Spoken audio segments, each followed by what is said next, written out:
Hare Krishna. Having confidence and seeking guidance can be complementary, not contradictory. When we start exploring some subject, normally in today's world, the way we live, we often have to put on a lot of bluff and bravado as if we know a lot, and confidence is considered to be a defining characteristic of a person who wants to succeed. And confidence often is thought by people to mean that even if we don't know, we should just bluff and act as if we know, and don't show any weakness. And this also often implies don't ask guidance from others. And especially when we come to spiritual circles and when we understand that actually we have to submit to Krishna, we have to submit to the representatives of Krishna, that might seem as very confidence deflating, and we may become opposed to doing that because of this perception. But we need to understand that having confidence and seeking guidance are not necessarily contradictory. They can well be complementary. How complementary? Because when we have confidence that a subject is truly important, it is worth exploring, that it contains important transformational, empowering insights for us, then we understand that I cannot just fool around and figure it out. I have to apply myself, and our confidence in the importance of a subject is reflected by our seeking guidance for understanding that subject.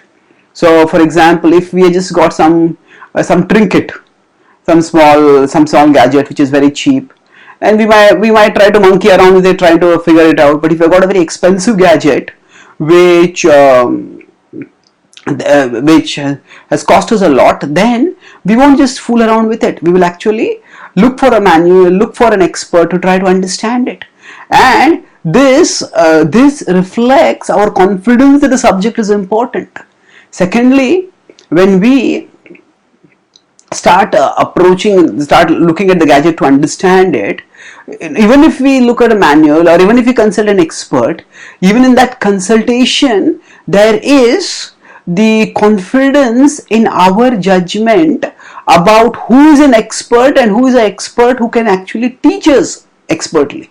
There may be experts who may be able to do things, but there may be experts they may not be able to teach. So it is ultimately we who decide which expert we are going to consult, and we need some amount of confidence to be able to select an expert and to have faith that we selected the right expert. And thirdly, even when we seek guidance in a particular subject, we have to have the confidence that we have the capacity to understand that subject with the help of that guide. If we are lacking utterly in confidence, then we would not even explore the subject, or we would somehow try to maintain a facade of ignorance. We see our seeking guidance from a reliable guide indicates that we have confidence that the guide has the capacity to teach us, and we have the capacity to learn. So when that's why, if for a person who is dedicated to learning and growing, seeking guidance is an expression of confidence. It is not a expression of lack of confidence or diffidence. Now we see this dynamic in the Bhagavad-gita when Arjuna, right at the start of the Bhagavad-gita, finds himself perplexed. Now he has to fight a agonizing fratricidal war against his loved ones, and he doesn't know whether he should fight or not. He is not sure about what dharma is. And what does he do at that time? At that time, he turns to Krishna and surrenders to Krishna. And in that surrender to Krishna, he expresses his confidence that Krishna, you are my spiritual master and you can enlighten me.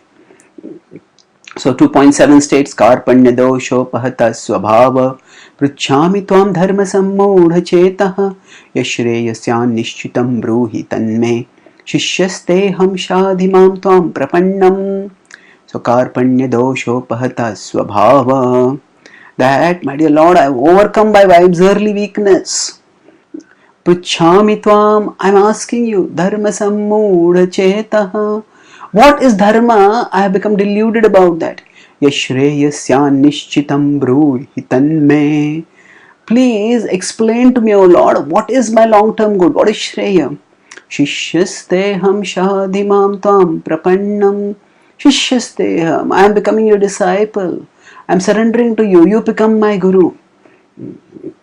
So here Arjuna was not a person who lacked confidence. He was a powerful warrior, the world's best archer, and he was a person who was actually very much charismatic, competent, committed, the embodiment of what we would consider a confident person.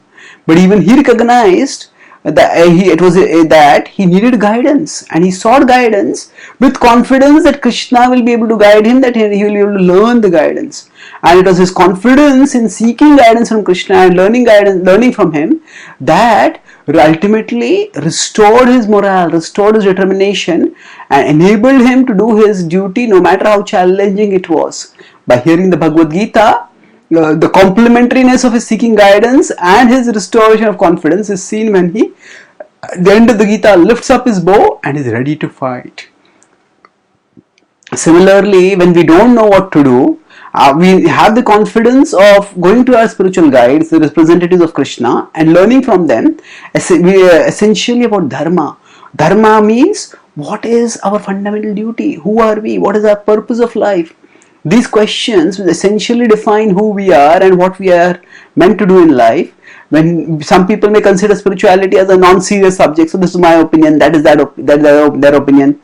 But if we consider a serious subject, we go to a serious spiritual guide and ask guidance from them and learn from them, and have confidence that by God's grace we have the capacity to learn. Spiritual subjects are not so abstract and abstruse that we can't understand them.